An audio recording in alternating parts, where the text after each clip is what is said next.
I wasn't bad the first year, but they 4X the next year, and they kept multiplying every single year. So you want to work and hire the best.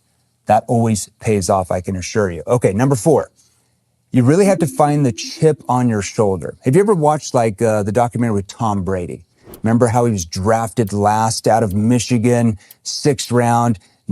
All the teams didn't want him, and that put that chip on his shoulder where he was so driven, where he wanted to prove every single team wrong that didn't draft him. And that's why he spent all those extra hours every single day practicing, going through game film. That chip drove him to become the greatest quarterback ever at this time, okay? So what drives you? What's personally driving you, okay? What personally drove me, I'll just tell you, I'll be very real with you. When I was an 11-year-old kid, my parents were middle class. My stepdad lost his job. He became disabled, okay? We went from a middle-class family to complete poverty, went on food stamps. My mom had to go back to work as a waitress, back to school. There was 5 of us boys. And I remember going to practice that next summer because I was pretty good at baseball at that point.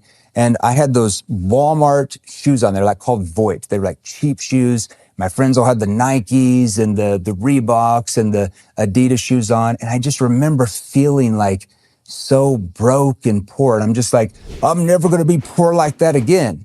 Now that sounds kind of crazy, but that freaking drove me to where I was I am never going to be broke or poor ever again. Doesn't mean that you have to be broke as a kid. Maybe you were extremely wealthy and everybody thought you were spoon-fed everything by your parents.